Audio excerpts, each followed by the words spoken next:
Test 2. You will hear a number of different recordings, and you will have to answer questions on what you hear. Section 1. You will hear a young man phoning a town's youth council. First, you have some time to look at questions 1 to 5.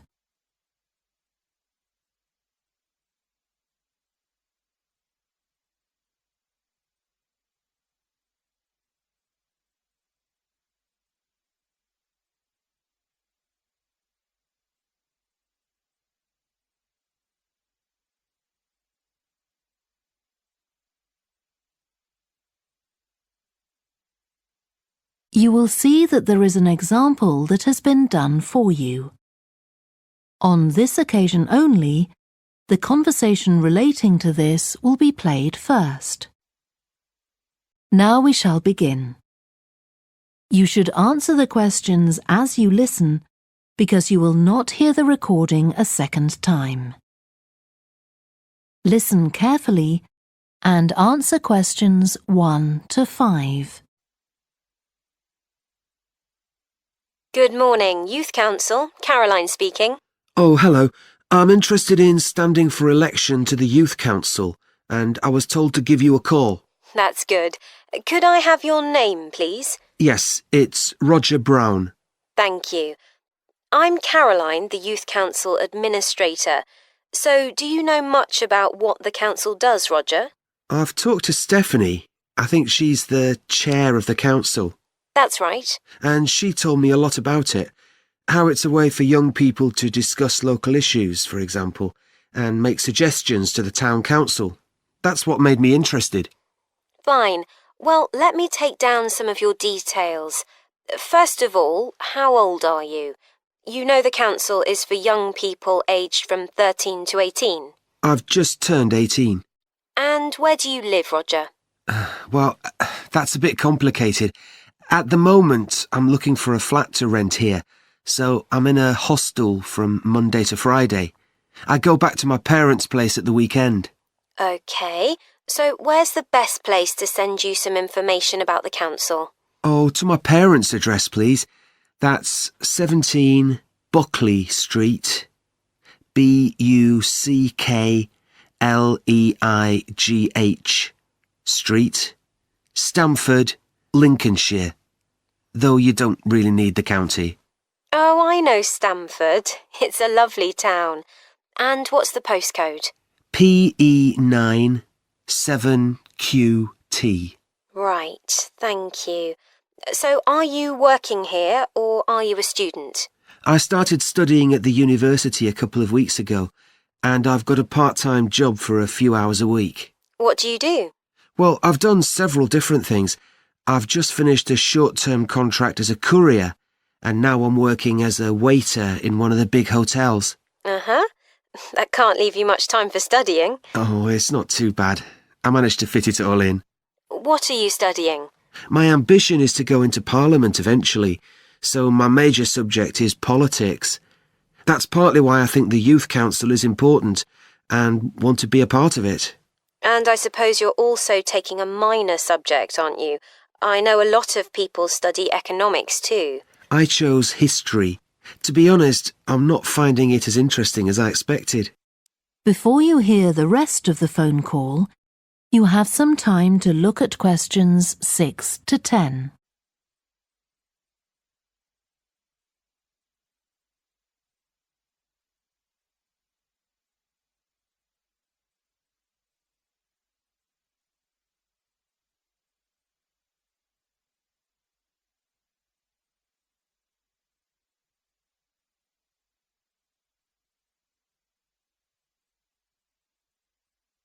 Now listen and answer questions 6 to 10. OK, so with your studying and your part-time job, do you have time for any other interests or hobbies? Well, I spend quite a lot of time cycling, both around town to get to university and to work, and also long distance, from here to London, for instance. That's pretty impressive. Anything else? For relaxation, I'm also keen on the cinema. I used to go at least once a week, but I can't manage to go so often now. Right. Are you sure you'll have enough time for the Youth Council? Yes, I've worked out that I can afford to reduce my hours at work, and that will make the time. So is there any particular aspect of the Youth Council's work that appeals to you, Roger?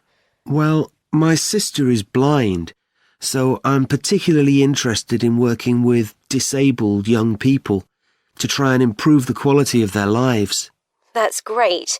Well, the best way to get involved is to be nominated by some people who you know. Right. Can you tell me how to set about organising that? You should talk to Jeffrey, our elections officer.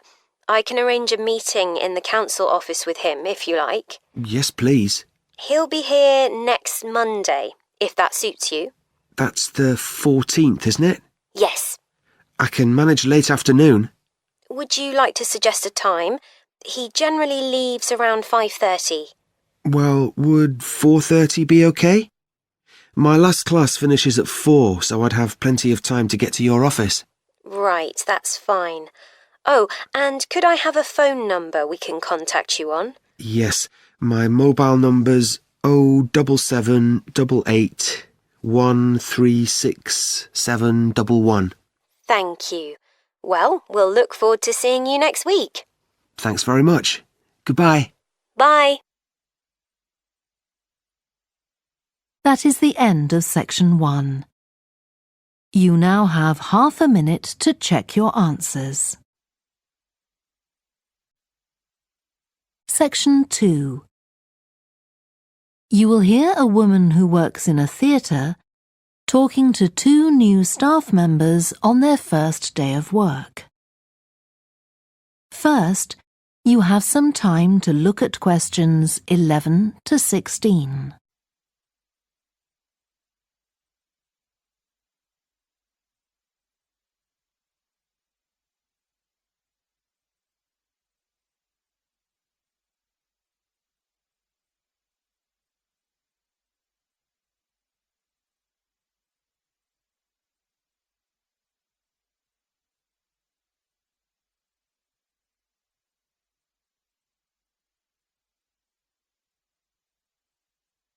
Now listen carefully and answer questions 11 to 16. Hi, great to see you.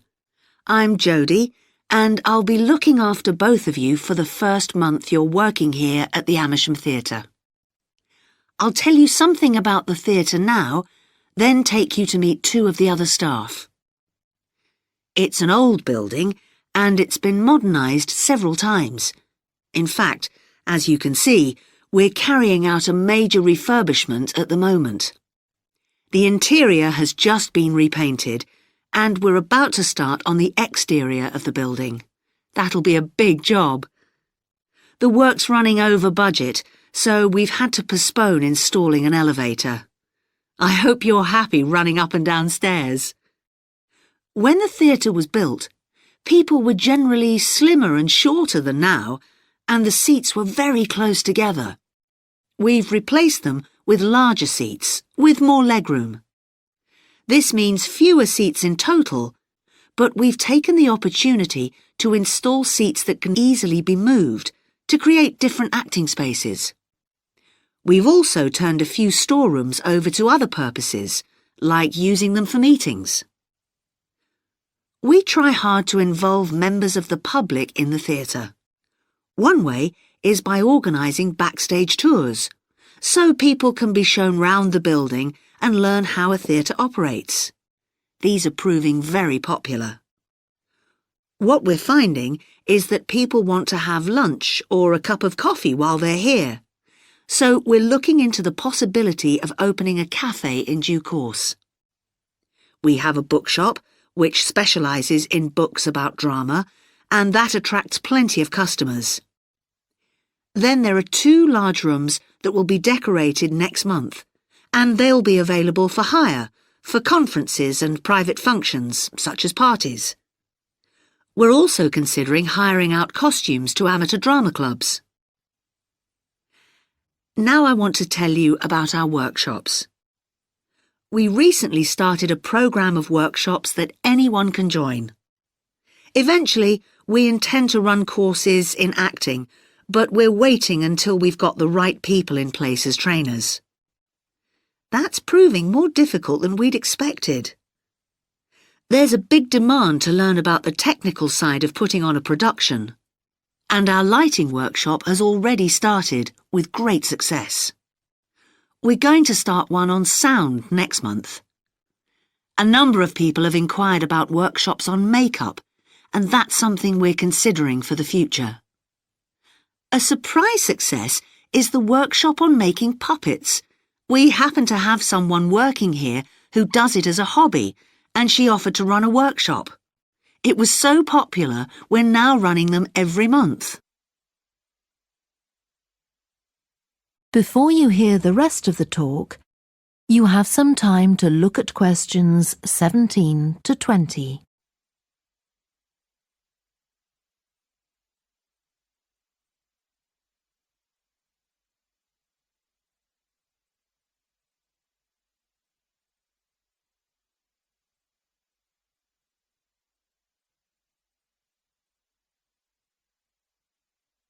Now listen and answer questions 17 to 20. Now, a word about the layout of the building. The auditorium, stage and dressing rooms for the actors are all below ground level. Here on the ground floor, we have most of the rooms that the public doesn't see. The majority are internal, so they have windows in the roof to light them. Standing here in the foyer, you're probably wondering why the box office isn't here, where the public would expect to find it. Well, you might have noticed it on your way in. Although it's part of this building, it's next door, with a separate entrance from the road. For the theatre manager's office, you go across the foyer and through the double doors. Turn right, and it's the room at the end of the corridor, with the door on the left. The lighting box is where the computerized stage lighting is operated, and it's at the back of the building. When you're through the double doors, turn left, turn right at the water cooler, and right again at the end. It's the second room along that corridor. The lighting box has a window into the auditorium, which of course is below us. The artistic director's office is through the double doors, turn right, and it's the first room you come to on the right-hand side. And finally, for the moment, the room where I'll take you next, the relaxation room. So, if you'd like to come with me. That is the end of section 2. You now have half a minute to check your answers. Section 3. You will hear two biology students called Helen and Colin talking about the report they are writing on their recent field trip to a seaside area called Rocky Bay. First, you have some time to look at questions 21 to 26.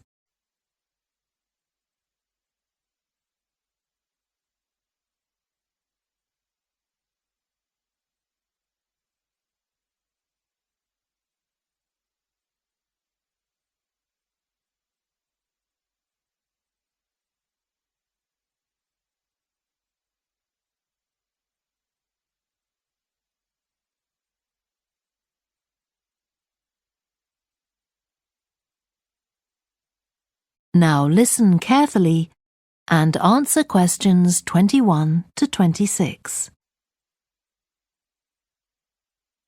I've brought my notes on our biology field trip to Rocky Bay, Colin, so we can work on our report on the research we did together. OK.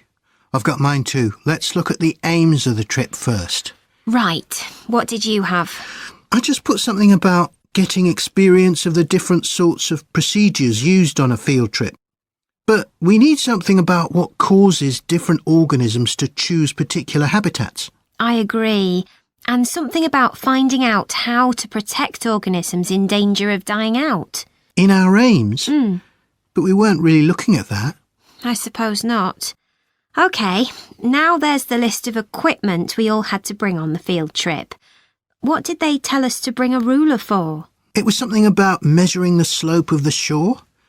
But of course we didn't need it because we were measuring wind direction and we'd brought the compass for that.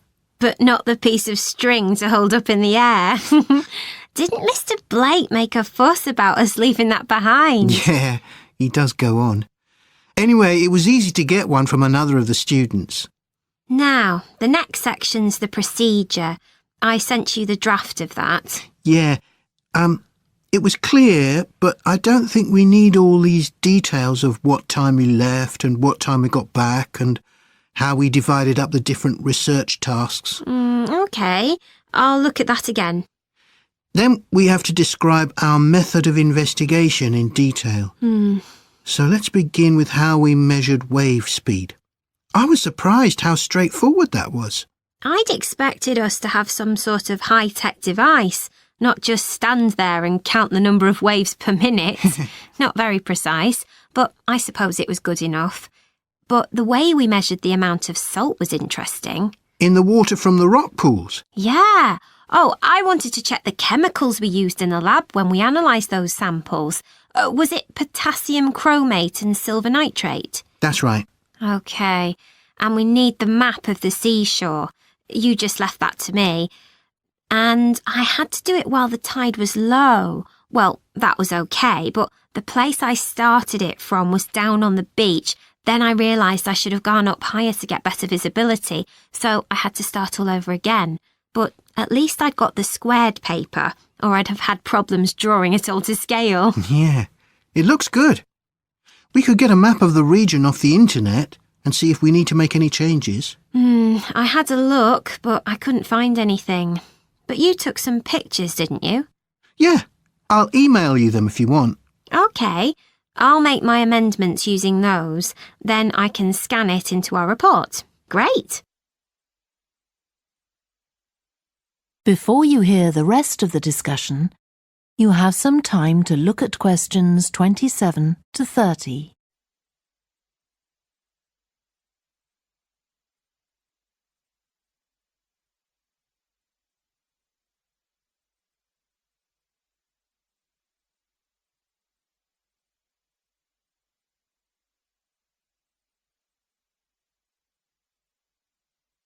Now listen and answer questions 27 to 30. Now, when we get to our findings, I thought we could divide them up into the different zones we identified on the shore and the problems organisms face in each zone.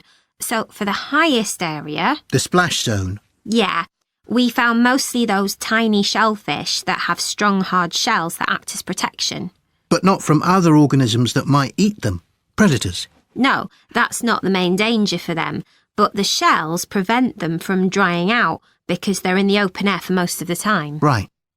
And since they're exposed, they need to be able to find some sort of shelter or cover themselves up so they don't get too hot. Then in the middle and lower zones, nearer the sea, we need to discuss the effects of wave action. Yes, and how organisms develop structures to prevent themselves from being swept away or even destroyed by being smashed against the rocks. I haven't done anything on the geological changes. I don't know what to put for that. No, we weren't concentrating on that. Maybe we need to find some websites. Good idea. I've got the lecture notes from Mr. Blake's geology course, but they're too general. But we could ask him which books on our reading list might be most helpful. Right. OK. Now, I did a draft of the section of sources of possible error in our research, but I don't know if you agree. For example, the size of the sample and whether it's big enough to make any general conclusions from. But I thought actually we did have quite a big sample. We did. And our general method of observation seemed quite reliable. But we might not be all that accurate as far as the actual numbers go. Yeah, we might have missed some organisms, if they were hiding under a rock, for example. I wasn't sure about the way we described their habitats. I decided it was probably okay. Yeah, and the descriptions we gave of the smaller organisms, they weren't very detailed, but they were adequate in this context. I'm not sure we identified all the species correctly, though. Okay, we'd better mention that. Now, how are we going to... That is the end of section 3. You now have half a minute to check your answers.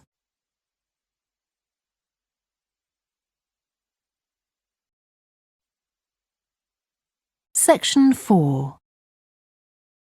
You will hear part of a lecture to students of architecture about the design of a public building.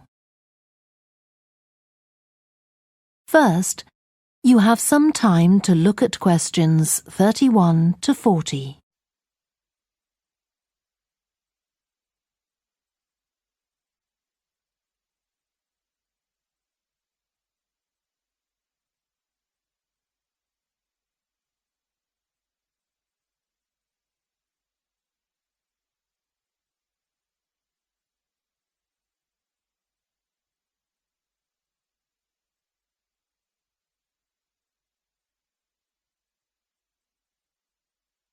Now listen carefully and answer questions 31 to 40.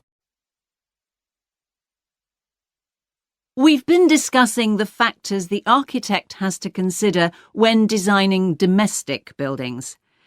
I'm going to move on now to consider the design of public buildings, and I'll illustrate this by referring to the new Taylor Concert Hall that's recently been completed here in the city.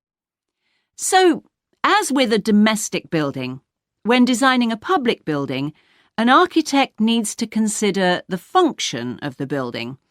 For example, is it to be used primarily for entertainment, or for education, or for administration?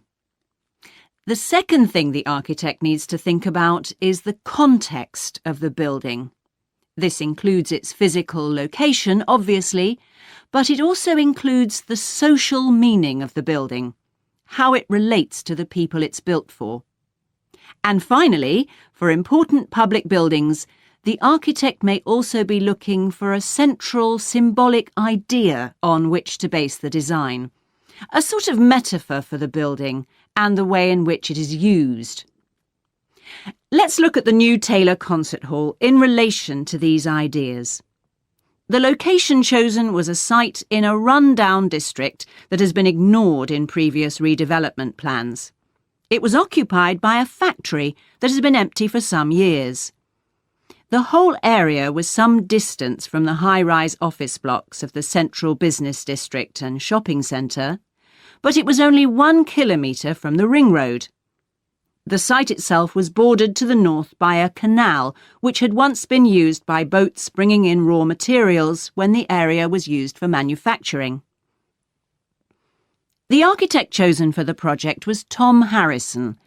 He found the main design challenge was the location of the site in an area that had no neighbouring buildings of any importance.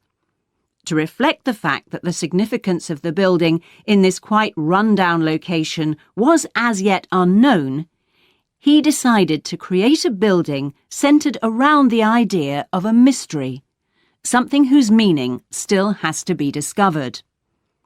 So, how was this reflected in the design of the building?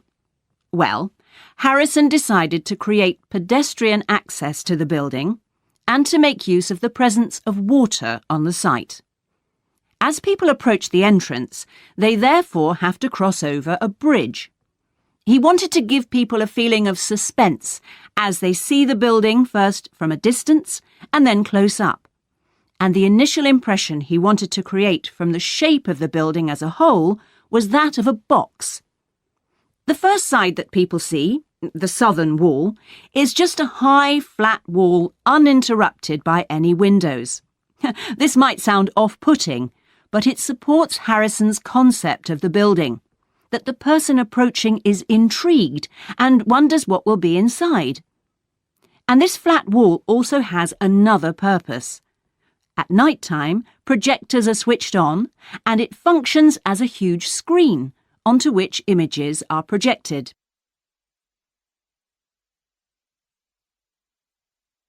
The auditorium itself seats 1,500 people.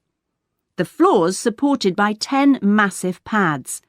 These are constructed from rubber and so are able to absorb any vibrations from outside and prevent them from affecting the auditorium.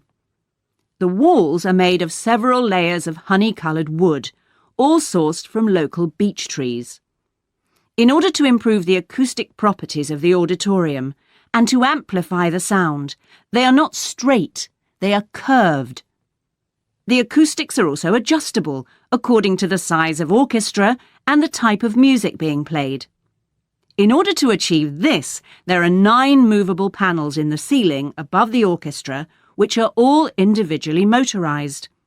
And the walls also have curtains, which can be opened or closed to change the acoustics. The reaction of the public to the new building has generally been positive. However, the evaluation of some critics has been less enthusiastic. In spite of Harrison's efforts to use local materials, they criticise the style of the design as being international rather than local, and say it doesn't reflect features of the landscape or society for which it is built. That is the end of section 4. You now have half a minute to check your answers.